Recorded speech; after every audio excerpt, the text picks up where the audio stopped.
Bismillahirrahmanirrahim. Assalamualaikum warahmatullahi wabarakatuh. Perkenalkan, nama saya Nur Fadasan. Saya mahasiswa arsitektur UIN Maulana Malik Ibrahim Malang.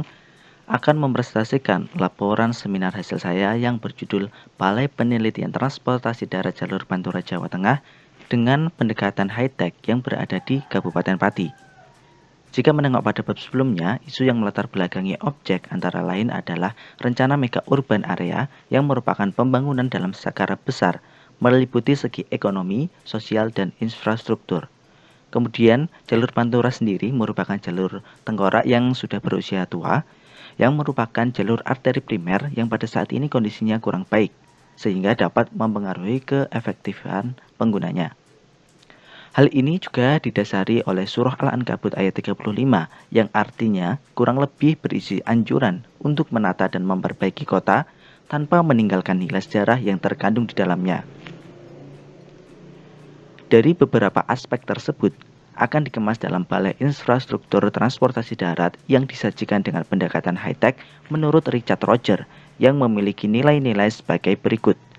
Yang pertama ada legibility atau aspek yang mudah untuk dipahami, kemudian ada efisiensi dalam proses konstruksi, ada juga aspek mudah beradaptasi, kemudian fleksibel, menggunakan material-material yang ringan, dan juga hemat energi.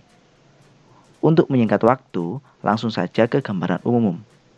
Berdasarkan poin-poin ini dapat diambil kesimpulan bahwa lokasi ini sangat strategis untuk objek perancangan yang diajukan. Lalu, analisa kawasan. Berdasarkan lokasi ini tidak jauh dari sekolah-sekolahan, lingkungan juga masih asri, dan intensitas lalu lintas juga relatif rendah. Lanjut ke analisa fungsi.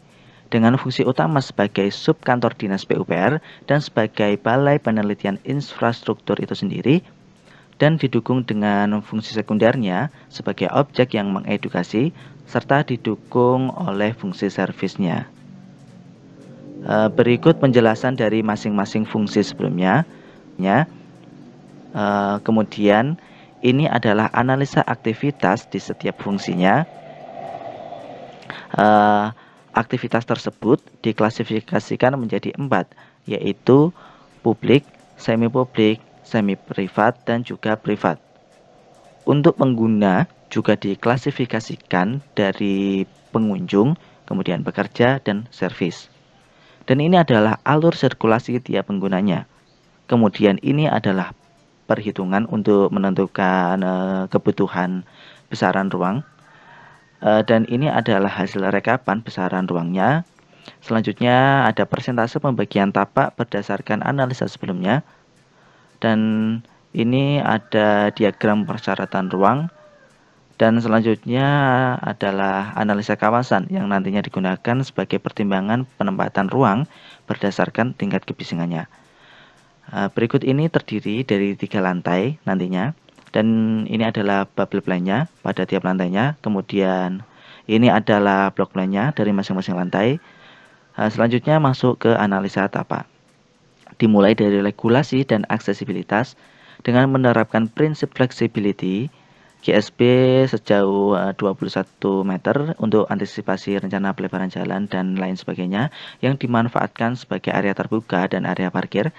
Kemudian ada klimatologi dan penerapan prinsip low energy, yaitu memanfaatkan sumber energi terbarukan menjadi energi listrik dan penerapannya.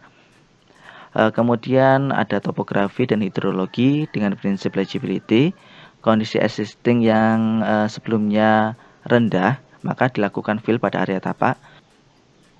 Kemudian ini adalah analisa potensi berkaitan dengan view dan analisa kebisingan.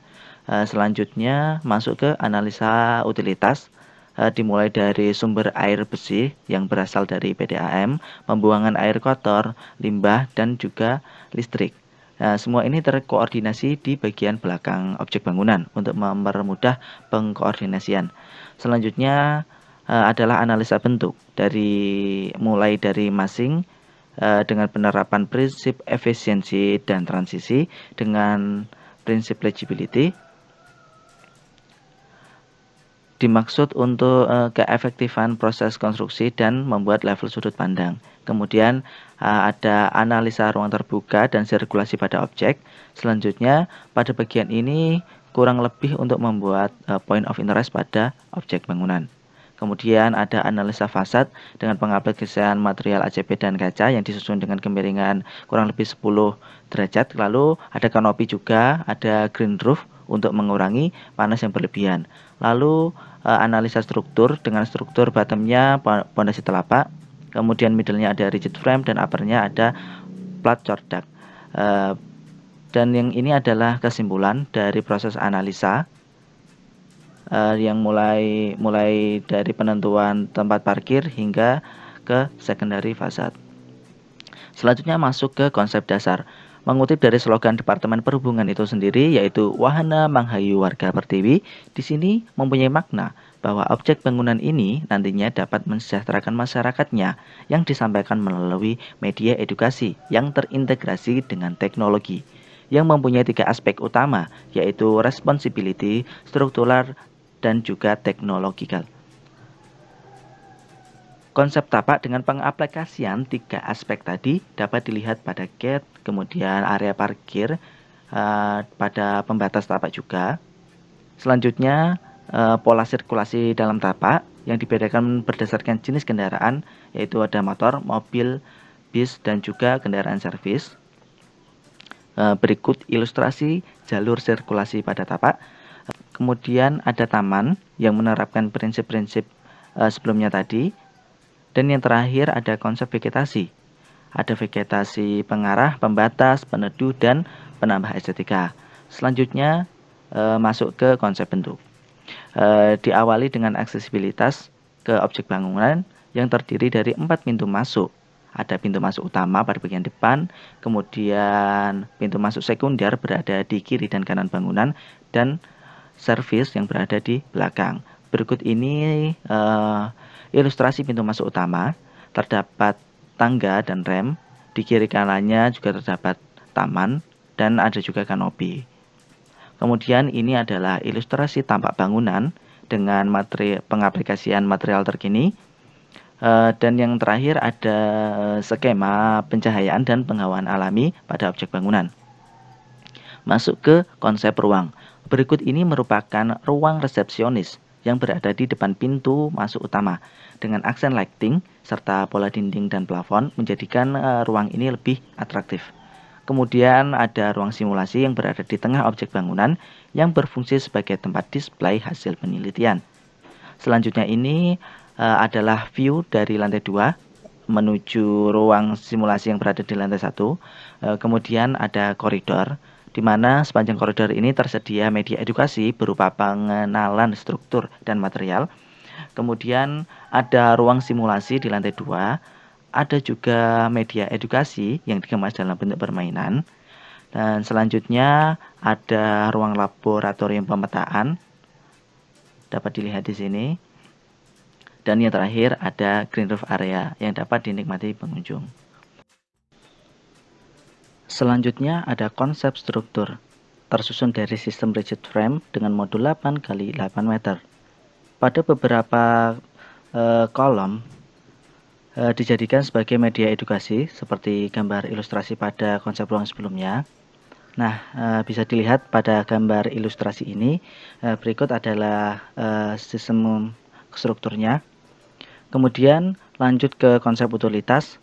Di sini ada utilitas air bersih yang bersumber dari PDAM, kemudian ada tandon bawah dan tandon atasnya. Ada juga utilitas air kotor, ada septic tank dengan arah pembuangannya, kemudian ada utilitas listrik, dan juga utilitas hidran. Semua utilitas ini diaplikasikan secara tidak terekspos pada objek bangunannya. Sekian presentasi dari saya, kurang lebihnya mohon maaf. Terima kasih. Wassalamualaikum warahmatullahi wabarakatuh.